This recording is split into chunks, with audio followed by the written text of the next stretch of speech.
Hi, I'm Dave, an Army veteran, and this is my service dog Grunt, and welcome to Cooking with a Veteran. All right, welcome back to Cooking with a Veteran.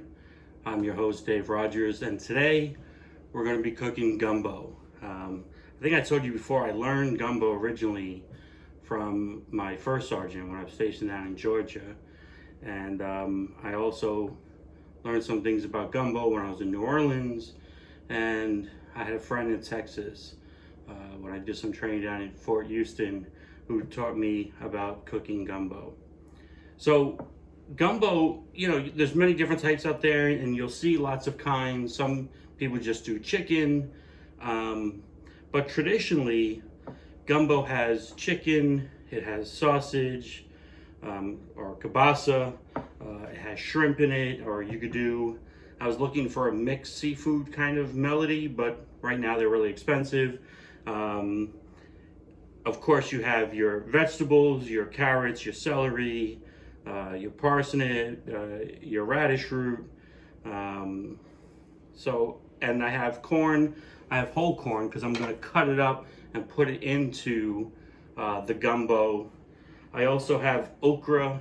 And the first time I had an experience with okra, I was living with a family down in North Carolina right before I joined the Army. And during the summer, I would go out to the farms and pick like cucumbers, the mini cucumbers for making pickles. And then they said to me, well, we'll pay you more money if you'll go out and you'll pick okra. And so I went out and everybody warned me. They were like, wear long sleeve shirts, cover yourself up as much as you can. But it was North Carolina. I was from New York. It was almost 100 degrees outside. So I wore a short sleeve shirt, and I will never do that again when playing with okra before it's cleaned, because the little bristles in the okra gave me a rash. It looked like poison oak and poison ivory like combined together. So it's best if you have it pre-prepared for you so you don't have to worry about that stuff. And of course I have my seasoning, and we're going to add some special things in today.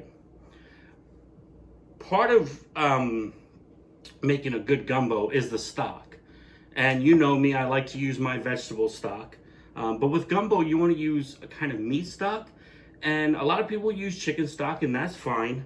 I actually like to get beef oxtail, and I'm going to take this with my vegetable stock and I'm going to cook it up to make me a nice hearty stock for this soup. Okay, so we'll get started on that and then we'll come back. Okay, so what I'm going to start with here is I have my kielbasa, okay? And this, you guys haven't seen this knife before. This knife was actually a gift. When I was living in China, I did some judging for a hotel restaurant competition that they had, and the mayor of the cultural union for Jungman gave me this knife as a gift. And truthfully, I haven't used it. But I took it out today.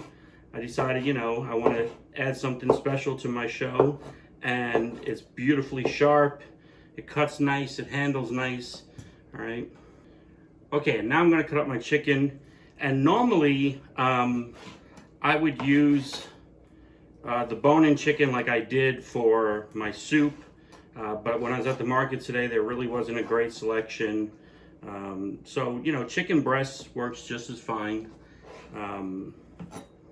for this. And between cutting the kielbasa and cutting the chicken, I went ahead and I cleaned my board and my knife, because again, you don't want that cross-contamination and possibly getting salmonella poisoning in your food. Okay, so in this pot, once again, I got some olive oil, I have some garlic, have a little bit of ginger, and I threw in just a touch of fresh horseradish. I like that little kick that it gives when I'm making gumbo. And you see in the other pot, if you see over here, I have my oxtail boiling, cooking in my vegetable broth. And like I said, I'm going to use that for my stock for the gumbo. All right, so I got the garlic going, and I'm going to start with, I'm going to brown up the kielbasa. And it's important to make sure that you cook it right because, you know, this is pork, and any pork products have to be cooked properly and thoroughly. Otherwise, again, you can get sick from it. All right. So we're going to go ahead, we're going to brown that up, and then we'll come back and we'll add in the rest of our meats. All right, so you can see my sausage is browning up nicely. At this time, I'm going to go ahead and add in the onions and peppers.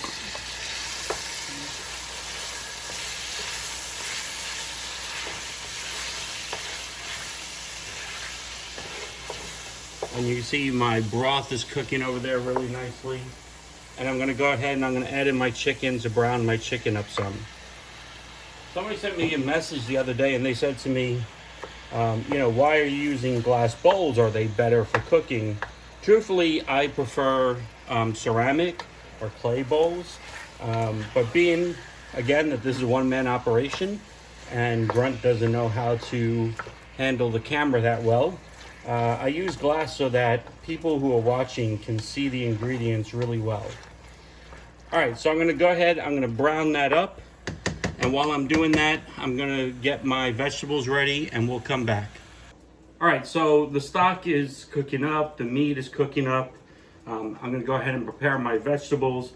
And like I said to you with the corn, what I like to do, okay, is I like to put in chunks of the corn on the cob.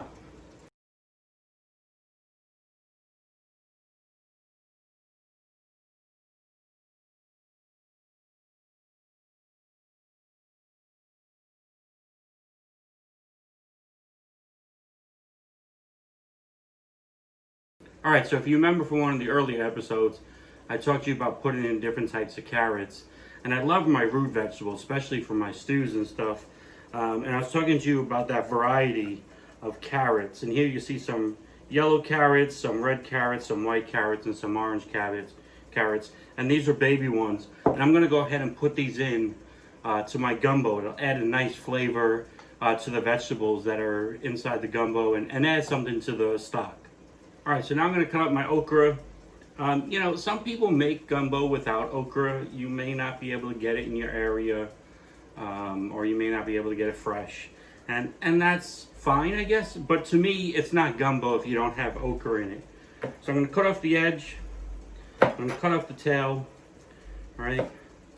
And I'm going to go ahead and just chop them into nice sized pieces. Okay, you know, like I said, I love to add flavor to things. I love to try different things. And these peppers, some are sweet, some are spicy. I got these down at the farmer's market. They had a great selection of mixed peppers down there. And I'm gonna add just a little bit of these peppers because again, I wanna add some special taste to the gumbo. All right, I'm gonna add in some green onion to it. Okay. Again, some nice vegetables that I got down at the farmer's market. All right, so you see the meat is cooking along nicely. I'm gonna go ahead, I'm gonna add in my gumbo seasoning, which includes a little bit of white pepper. And you have to be careful because white pepper is really strong, so you only wanna add a little bit. I'm also gonna add in some of my saffron, like I did for my soup. It's a beautiful mixture. It gives it a great flavor. This time I'm going to go ahead and put in my parsley, my basil, my dill weed. And I'm going to mix that all up. And now I'm going to go ahead and I'm going to add in my broth. But I'm not just going to pour it in. You have to be really careful. You don't want it to spill over. So I'm going to start by, I'm going to take the big pieces out. I'm going to cut these up. I'm going to go ahead and put in the small pieces of my oxtail. And then I'm going to go ahead and I'm going to pour in my stock. And this is my base stock for my gumbo. All right, so here you see I have my nice big pieces of oxtail. You know, I'll trim a little bit off the edge so that it'll cook up more inside the pot. Okay, I'm just going to trim it down some. And then I'm going to add it to the pot with the rest of the meats. Okay, so my meat and my stock is boiling. I'm gonna go ahead, I'm gonna add in my shrimp, some nice jumbo shrimp in there. I'm gonna put in my corn. Oh, and if you can smell this. Now, I'm not gonna put rice in this dish because while they're similar, adding rice actually turns this to a jambalaya, all right, and not a gumbo. I'm gonna go ahead and add in my okra, add in my vegetables. Go ahead and add in my onions and my peppers.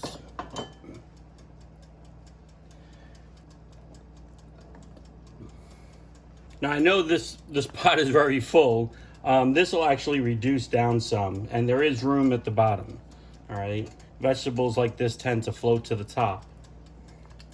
But once they get cooking, once they get the water in them, the broth in them, sorry, they'll go ahead and they'll sink down some more to the bottom. All right, so at this time, I'm gonna go ahead, I'm gonna put on my cover, and I'm gonna let that sit for 45 minutes. Oh, look how beautiful that looks. If you could only smell it. It's almost ready, and when it is, it'll be time to serve, and of course, my favorite part of cooking, tasting. Just look at that. Came out beautifully. You can see the okra, the carrots, the shrimp, the sausage, the chicken, all the nice vegetables, and a beautiful sauce. So now let's give it a taste. All right, as always comes my favorite part of any meal, tasting. I'm gonna get some chicken. I want to get some vegetables in there, a little bit of okra and celery. Ready?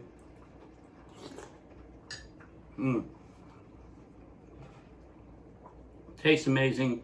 Nice little kick to it. Hope you enjoyed joining us again this week. Until next time, hoorah. Okay, so we hope you enjoyed joining us again today for Cooking with a Veteran. If you liked the episode, make sure you follow us below and you come back and see some more episodes.